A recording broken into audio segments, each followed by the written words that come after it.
Let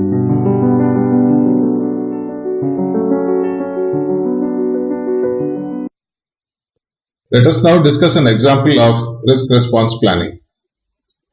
Take a look at the project context and the top risk described in the slide. Before you move on to the next slide, please try to identify and note down as many mitigation actions as possible for this risk. For the project and risk described in the last slide, we have come up with several mitigation actions as shown here. This is not an exhaustive list.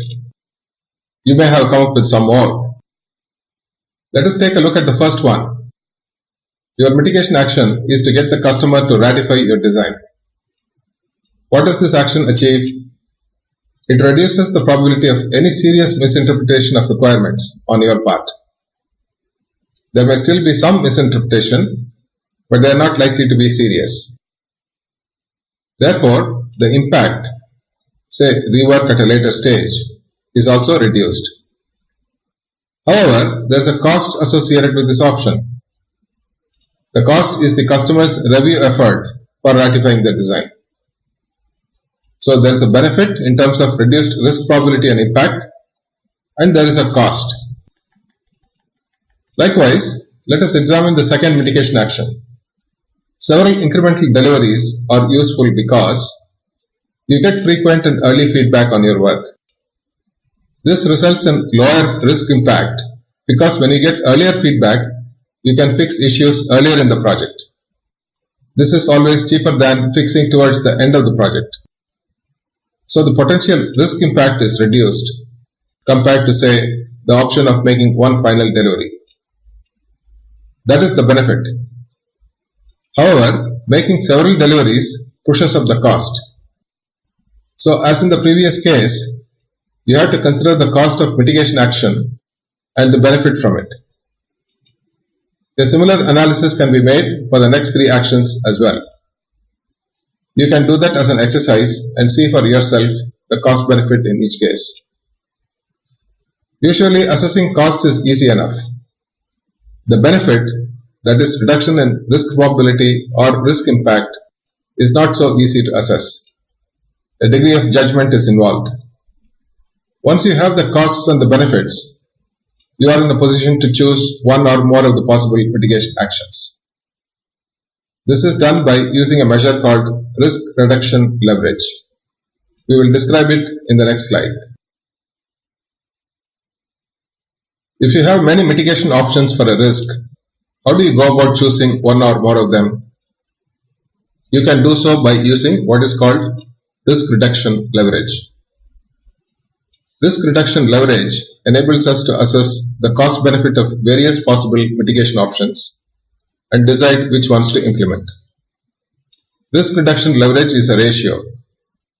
The numerator is the difference between the estimated risk score as a result of the proposed mitigation action and the risk score without any mitigation action.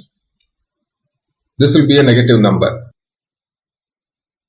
The denominator is the risk reduction cost or the cost of the proposed mitigation action. So ignoring the negative sign, larger the ratio, better the mitigation in terms of cost benefit. Let us next calculate the risk reduction leverage for some of the mitigation actions in our example. We have shown in this slide the risk that we saw earlier and its associated risk score prior to any mitigation action. That risk score happens to be 0.56. Next, we have taken one of the mitigation options from our earlier list, hiring a domain expert offshore.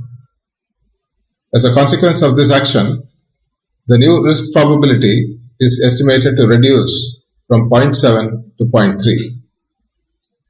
It has been assumed that there will be no reduction in impact. So the risk score is the product of 0.3 and 0.4, which is 0.12. The cost of the domain expert is assumed to be 40 units.